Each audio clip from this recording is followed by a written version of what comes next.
गंगा अवतरण के बारे में भगवान शिव और देवी पार्वती के बीच हुआ संवाद स्कंद पुराण के केदारखंड में पाया जाता है। इस संवाद के अनुसार देवी गंगा को पृथ्वी पर लाने के लिए राजा भगीरथ का महत्वपूर्ण योगदान है। कपिल मुनि ने भस्म किए हुए राजा सगर के 60,000 पुत्र यानी अपने पितरों की मुक्ति हेतु गंगा देवी का पृथ्वी पर अवतरित होना आवश्यक था। इसलिए राजा भगीरथ ने घोर तपस्या की थी, जिसके उपरांत ही गंगा देवी का पृथ्वी पर अवतरण हुआ था। आइए जानते हैं कैसे राजा भगीरथ ने देवी गंगा को पृथ्वी पर लाने में सफलता पाई। देवी गंगा ब्रह्मदेव के कमंडलू में निवास करती थी।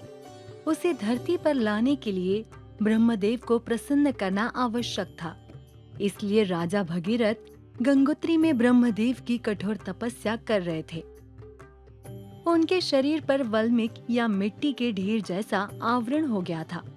इंद्रदेव द्वारा वर्षा हुई, जल से सारी मिट्टी बह गई और राजा के तेजस्वी शरीर से तीनों लोक प्रकाशित हुए।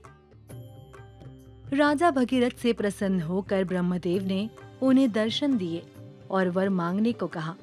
राजा भगीरथ ने कहा, यदि मैं वर के योग्य हूँ तो कृपया मेरे पितरों की मुक्ति के लिए देवी गंगा को पृथ्वी पर अवतरित करे। इस पर ब्रह्मदेव ने पितरों के बारे में बताते हुए कहा, हे नरश्रेष्ठ, जो लोग श्राद्ध में पितरों का क्रियाकर्म करेंगे वह दीर्घायु रहेंगे और उनके पितर जहाँ पर भी होंगे सर्वत्र तृप्त हो जाएंगे। परंतु देवी गंगा को पृथ्वी पर लाने में अवश्य ही अनेक विघ्न आएंगे। गंगा देवी के प्रवाह की गति अति तेज है। वह सीधे पृथ्वी पर अवतरित हुई तो पृथ्वी का विनाश हो सकता है। भगवान शिव ही गंगा देवी का तीव्र प्रवाह अपने जटाओं द्वारा नियंत्रित कर सकते हैं। इसलिए तुम्हें महादेव को प्रसन्न करना होगा। ब्रह्मदेव की यह बात सुनकर राजा भगीरथ ने भगवान शिव की कठोर तपस्या प्रारंभ की। उनकी तपस्या में विघ्न डालने नाना रूपधारी प्रमथगण और शिवगण आए, परंतु राजा ने तप जारी रखा। उनकी घोर तपस्या से प्रसन्न होकर स्वयं शिवजी वहां प्रकट हुए। तब राजा ने उनकी स्तुति करते हुए कहा, अपने पितरों की स्वर्ग गति के लिए तथा घोर कलयुग में पुण्यहीन लोग केवल देवी गंगा के दर्शन पाकर पुनर्जन्म से बच जाए और उनके जल को पीकर मुक्ति प्राप्त कर सके।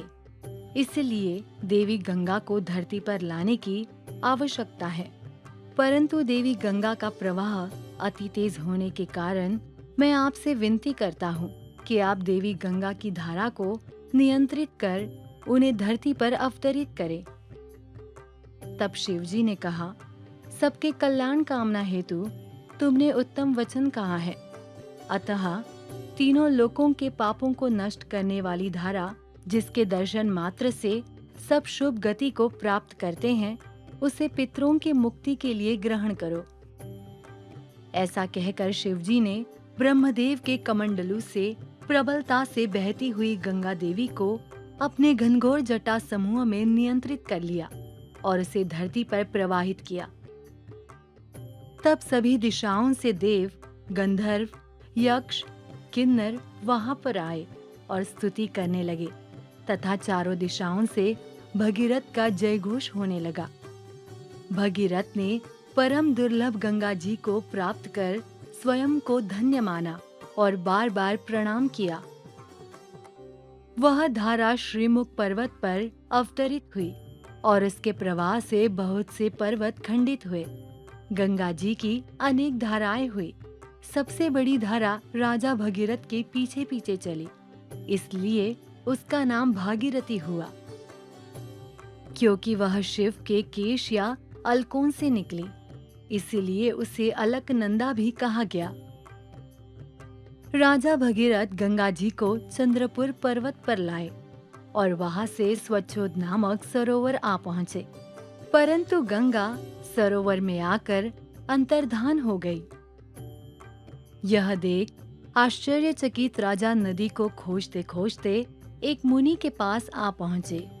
मुनि ने ध्यान करके पता लगाया कि सरोवर के दक्षिण में जो बिल है, वहां से असुरों ने गंगा का अपहरण किया है एवं उन्होंने राजा को उसी मार्ग से जाके असुरों को मारकर उस बिल को बंद कर गंगा को पितरों के स्थान पर ले जाने के लिए कहा। तब राजा ने मुनि को प्रणाम कर सरोवर में प्रवेश किया। वहां दो विचित्र और महाबली असुर थे, जिन्होंने राजा को युद्ध के लिए ललकारा। तब राजा ने उनसे घोर युद्ध किया, जो 7 महीनों तक चला और राक्षस वंश का विनाश हुआ। तब राजा ने वहां एक सुंदर स्त्री को देखा। वह कौन है और वहां क्यों आई, यह उससे पूछा। उस स्त्री ने अपना नाम मनोहारी बताया और राक्षसों ने उसे अपहरण कर यहाँ लाया है, ऐसा कहा। उसे भगीरथ की गंगा जी को पृथ्वी पर लाने के लिए की हुई तपस्या ज्ञात थी और इक्ष्वाकु वंश भी ज्ञात था। उस राजकुमारी को राजा भगीरथ से विवाह करने की कामना थी। अतः कुछ समय बाद उसने राजा के सामने विवाह का प्रस्ताव रखा।